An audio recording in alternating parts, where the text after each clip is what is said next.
आगाज कुछ अहम और बड़ी खबरों के साथ। प्रदेश भर की भागीदारी और साझा पहचान के साथ उत्तर प्रदेश दिवस 2026 इस बार एक भव्य जनोत्सव के रूप में मनाया जाएगा।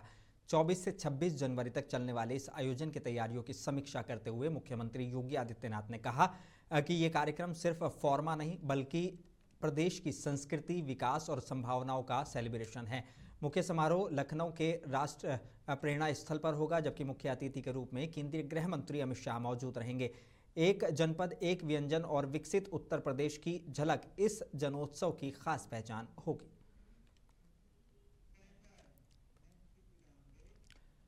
उत्तर प्रदेश की राजधानी लखनऊ में आयोजित 86वें अखिल भारतीय पीठासीन अधिकारी सम्मेलन के समापन समारोह में मुख्यमंत्री योगी आदित्यनाथ ने लोकतंत्र की मजबूती पर जोर दिया। उन्होंने कहा कि विधायिका लोकतंत्र की बुनियाद हैं, जहां कानून के जरिए न्याय, समता और बंधुता की राह तय होती है। मुख्यमंत्री ने कहा, संविधान सिर्फ एक दस्तावेज नहीं बल्कि भारत का डेमोक्रेटिक सोल है और विधायिका का मंच देश के समग्र विकास का रोड मैप तय करता है। साथ ही उन्होंने कहा कि पेपरलेस विधानसभा के रूप में ही नहीं, अब यूपी में पेपरलेस कैबिनेट भी है, पेपरलेस बजट भी है। टेक्नोलॉजी के इस युग में हम अपने आप को पीछे नहीं छोड़ सकते। यहां से जब सरकार के सामने आया कि ई विधान होना है, पार्लियामेंट का भी आग्रह था कि ई विधान होना है, हमने कहा इसमें देर नहीं करनी चाहिए, एकदम लागू करिए। और मैं धन्यवाद दूंगा माननीय अध्यक्ष जी को कि वो स्वयं आए थे उसके उद्घाटन में, और यहाँ पर ई विधान के रूप में उत्तर प्रदेश विधानसभा ने भी और उत्तर प्रदेश विधान परिषद ने भी आज इसको क्या पेपरलेस विधानसभा के रूप में ही नहीं, अब यूपी में पेपरलेस कैबिनेट भी है, पेपरलेस बजट भी है, पेपरलेस सब कुछ भी है। और सदस्य खुश, बहुत अच्छे ढंग से वो लोग इसको उन्होंने अप्रिशिएट किया। शुरू में थोड़ा उनको दिक्कत थी, लेकिन अब लोग आते हैं, आसानी से पूरी प्रक्रिया के साथ जुड़ते हैं। आप सोचो ना, कितनी हमने कागज की बचत की है, कितनी वनस्पतियों को हम। उत्तर प्रदेश की राजधानी लखनऊ में प्रेस कॉन्फ्रेंस के दौरान लोकसभा अध्यक्ष ओम बिरला ने अखिल भारतीय पीठासीन अधिकारी सम्मेलन को ऐतिहासिक बताया।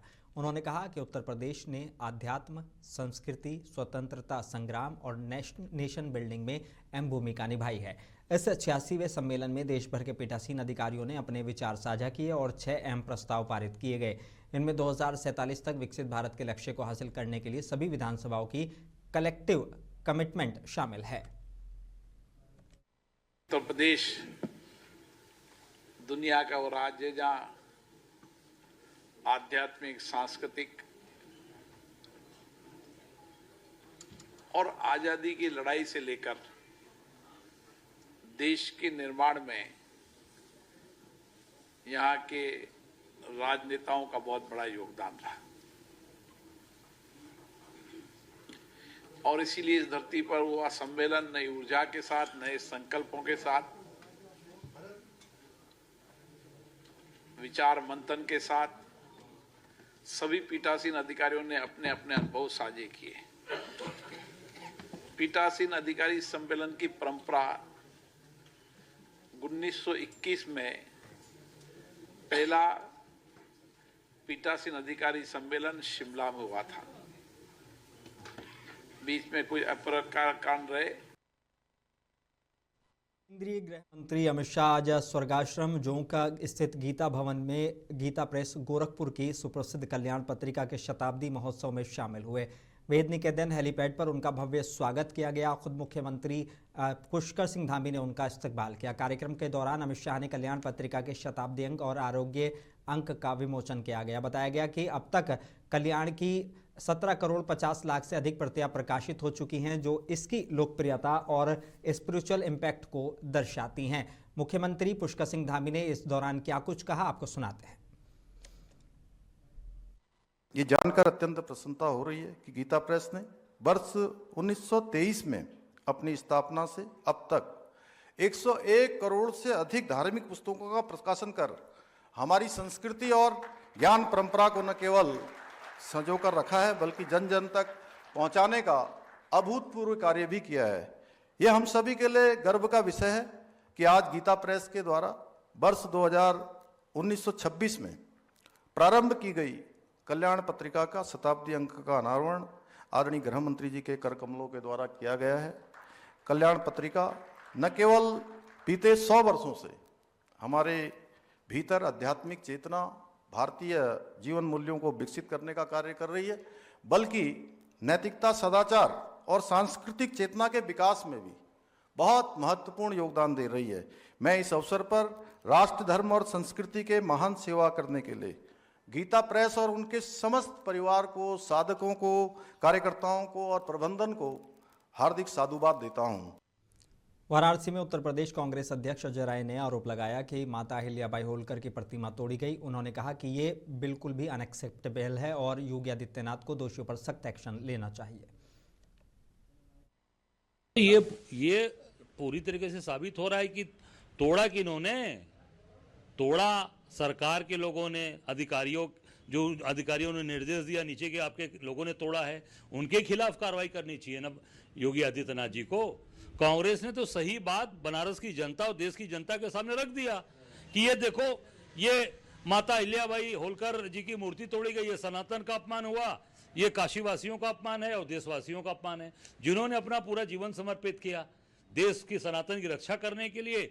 जहां भी पूरे देश के अंदर जहां भी सनातन की मूर्तियां और जहां पर भी मंदिर तोड़े गए थे, सबकी रक्षा किया अहिल्याबाई होलकर जी ने। वहां मूर्ति बनवाया, वहां पे मंदिर बनवाया, घाट बनवाया और उनकी ही मूर्ति को तोड़ दिया। और तो और इनका 300वां वर्ष भी मनाया गया था माननीय मोदी जी के द्वारा, चांदी के सिक्के जारी किए गए माता अहिल्याबाई होलकर को, और उन्हीं की मूर्ति तोड़ी जा रही है। प्रयागराज में मौनी अमावस्या स्नान को लेकर शंकराचार्य स्वामी अभिमुक्तेश्वरानंद और प्रशासन के बीच तनाव बढ़ गया है। नोटिस जारी होने पर कांग्रेस सांसद अजय कुमार लल्लू ने बीजेपी सरकार पर निशाना साधते हुए कहा, संतों का अपमान बिल्कुल भी बर्दाश्त नहीं किया जाएगा। किसी भी व्यक्ति को नैतिक अधिकार नहीं है कि किसी के मन को, दिल को ठेस पहुंचाए। और बीजेपी की सरकार, खासकर योगी आदित्यनाथ खुद अपने आप को संत कहते हैं, योगी कहते हैं, उनके प्रशासन से ये उम्मीद और ये अपेक्षा नहीं की जा सकती। योगी आदित्यनाथ को तत्काल माफी मांगना चाहिए। और संत का अपमान, मैं समझता हूं किसी भी धर्म का अपमान, ये देश हित में नहीं है। देखिए, हम ये जानते हैं कि धर्म के साथ कभी भी किसी तरह का गहरा चोट नहीं पहुंचाना चाहिए। शंकराचार्य हैं, आदिशक्ति हैं। प्रयागराज से बड़ी खबर है। भारतीय वायुसेना का एक माइक्रोलाइट एयरक्राफ्ट हादसे का शिकार होकर तालाब में गिर गया। मौके पर एसडीआरएफ और पुलिस की टीमें रेस्क्यू ऑपरेशन में जुटी हैं और विमान को बाहर निकालने की कोशिशें जारी हैं। राहत की बात यह है कि भारतीय वायुसेना के दोनों पायलट पूरी तरह सुरक्षित हैं। जांच के बाद हादसे की वजह साफ होगी। अभी कुछ देर पहले हमें सूचना मिली थी कि एक एयरफोर्स का माइक्रोलाइट 2 सीटर एयरक्राफ्ट जो सुबह संगम और फाफामऊ के लिए उड़ान भरा था, वापस लौटते समय उसमें इंजन फेलियर की वजह से 2 पायलट उसमें सवार थे, तो उन्होंने सेफ लैंडिंग यहाँ पर की है। केपी ग्राउंड है, उसके पीछे तालाबनुमा दलदल है, वहाँ पर हेलीकॉप्टर गिरा है। दोनों पायलट हैं पूरी तरह से सुरक्षित हैं, सेफ लैंडिंग उन्होंने की है। किसी भी व्यक्ति के यहाँ पर हताहत होने की कोई भी जानकारी नहीं है और मौके पर पुलिस फोर्स मौजूद है। सूचना मिलने पर तत्काल ही स्थानीय थाना पुलिस और फायर ब्रिगेड की टीम है मौके पर पहुंची थी और यहाँ के जो स्थानीय लोग धुआंधार हैं, उन्होंने भी इस बचाव में बहुत महत्वपूर्ण भूमिका अदा की है और मौके पर हमारी पुलिस फोर्स मौजूद है। अग्रिम विधिक कार्रवाई की जा रही है।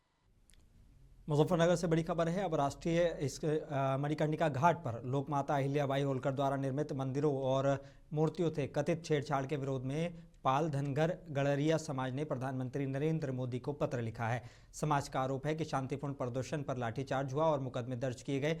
दोषियों पर कार्रवाई और मुकदमे वापस लेने की मांग की गई है। जिस तरह से मणिकर्णिका घाट वाराणसी में माँ देवी अहिल्याबाई की प्रतिमा को खंडित करके महापुरुषों का अपमान किया जा रहा है, ये कतई बर्दाश्त नहीं होगा। और इस तरह से अगर सौंदर्यकरण के लिए महापुरुषों की मूर्तियां और हमारी धरोहर ध्वस्त होती रहेंगी तो देश का ही नुकसान है। हम सरकार को ये बताने आए हैं कि महापुरुषों का अपमान न करे, सबका सम्मान करे। सौंदर्यकरण बहुत जगह होता है, उस प्रतिमा को जिस तरह से ध्वस्त किया गया है और बुलडोजर चलाया गया है, जो वीडियो में दिखाई दे रहा है, वो बहुत ही दुखदायक है। और हम पूरा समाज, केवल गडरिया समाज नहीं, पूरा समाज, भारतवर्ष का हर समाज बहुत दुखी है कि महापुरुषों का इस तरह से अपमान किया जा रहा है।